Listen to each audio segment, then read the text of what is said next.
आप सुन रहे हैं कॉलेज की सबसे खतरनाक लव स्टोरी भाग 1।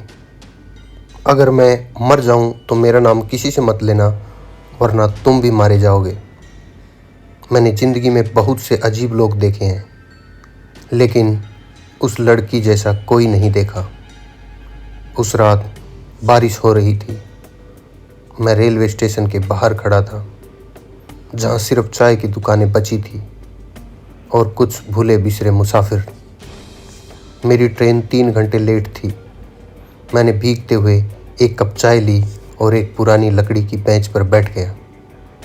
तभी वो आई, सफ़ेद सलवार, काले दुपट्टे में लिपटी, भीगी हुई, मगर उसकी आंखों में न कोई डर था न कोई संकोच।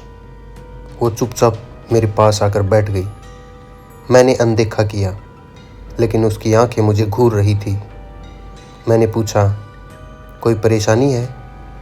उसने कहा, अगर मैं मर जाऊं तो मेरा नाम किसी से मत लेना, वरना तुम भी मारे जाओगे। मैं सन्न रह गया। कोई लड़की अकेली रात के 11 बजे, और ऐसी बात? मैंने मजाक में पूछा, इतनी फिल्मी लाइनें कहाँ से सीखी? उसने मेरी ओर देखा और पहली बार मुस्कुराई। मुझे जान से मारने की धमकी मिली है, और जिस इंसान ने दी है वो तुम्हें भी जानता है। उसका नाम या फिर नहीं? मैंने अपना नाम बताया, अर्णव। उसने कुछ नहीं कहा। मैंने उसका नाम पूछा, क्या मैं जान सकता हूँ तुम हो कौन?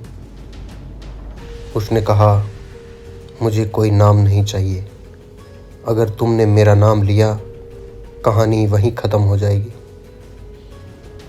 मैंने हंसने की कोशिश की, पर उसका चेहरा एकदम शांत और ठंडा था। कुछ बातें जो मुझे खटकने लगी। उसके कपड़े महंगे थे, मगर गले में चोट का निशान था। वो बार बार स्टेशन के प्लेटफॉर्म 3 की ओर देखती थी, जहाँ कोई ट्रेन नहीं थी।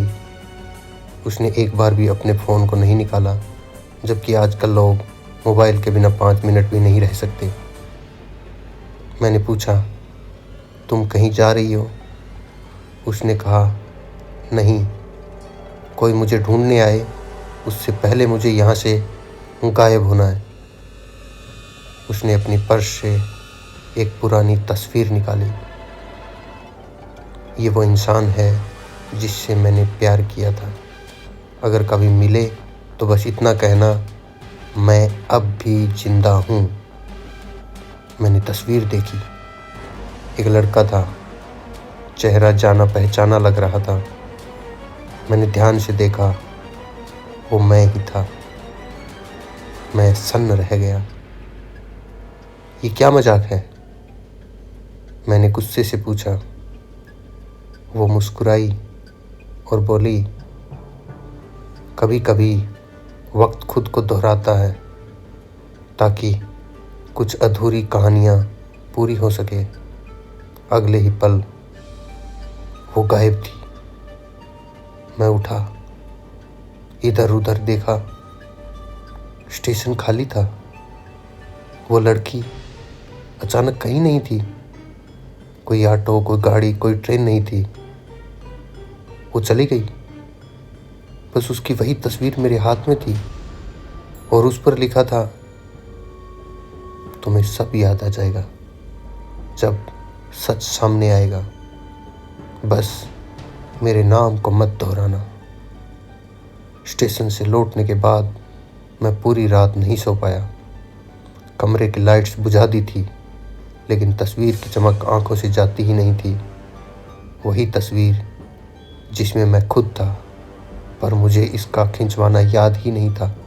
और वो लड़की जो खुद को बेनाम कहती है और कहती है कि कोई उसे मारना चाहता है। मैं अगले दिन ऑफिस से छुट्टी ली और सीधे स्टेशन वापस गया। प्लेटफॉर्म 3 पर कुछ भी अलग नहीं था। वही भीड़, वही चाय वाला, वही पुलिस वाला। मैंने चाय वाले से पूछा, भाई, कल रात यहाँ एक लड़की आई थी, सफ़ेद सलवार, काला दुपट्टा, भीगी हुई थी। देखा क्या?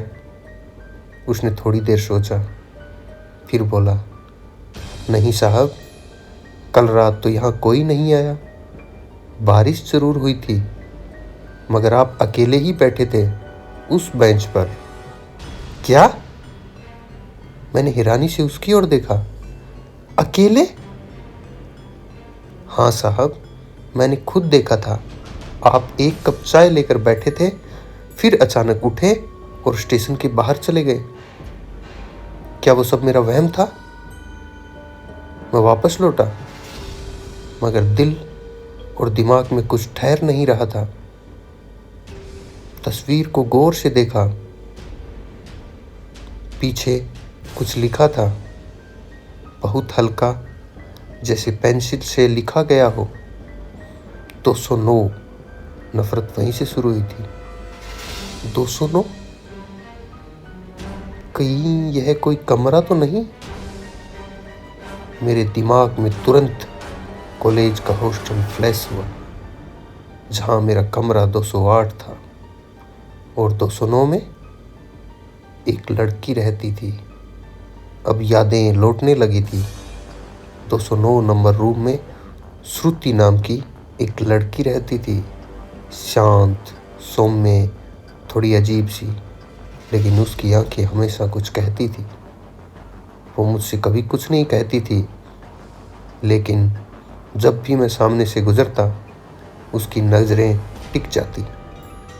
एक दिन मैं लाइब्रेरी में बैठा था और किसी ने मेरी टेबल पर एक किताब रख दी। प्यार, पागलपन और पछतावा नाम कुछ अजीब सा था और पन्नों में एक पर्ची थी। अगर कोई किसी को सच्चे दिल से चाहे तो क्या वो उसे पहचान पाएगा जब वो नाम और चेहरा बदल ले? मुझे अब यकीन होने लगा था, वो स्टेशन वाली लड़की शायद श्रुति ही थी। लेकिन क्या वो मुझे जानबूझकर मिल रही है या मुझे किसी साजिश में फंसाया जा रहा है? मैं उसी पुराने कॉलेज कैंपस पहुंचा। चौकीदार अभी भी वहीं था, बूढ़ा मगर समझदार। मैंने कहा, भाई साहब, मैं यहीं हॉस्टल में था, 208 में। 209 में कोई श्रुति थी, याद है? उसने गहरी सांस ली। क्यों नहीं याद होगी बेटा? उसके साथ जो हुआ कोई कैसे भूल सकता है? क्या हुआ था? मैंने पूछा। उसने इधर उधर देखा, फिर धीमे से बोला, एक लड़का था उसी हॉस्टल से, उससे प्यार करता था, लेकिन फिर उस लड़की ने उसे किसी और के साथ देख लिया। उसने उसी रात कमरे में बंद होकर खुद को आग लगा ली। मुझे जैसे बिजली का झटका लगा। कब की बात है ये? 6 साल हो गए बेटा। वो लड़का डर गया, भाग गया। कहते हैं वो अब किसी बड़े शहर में है। नाम कुछ अर्णव जैसा था शायद। मैं वहीं बैठ गया। मेरी धड़कनें रुक सी गई। मैं?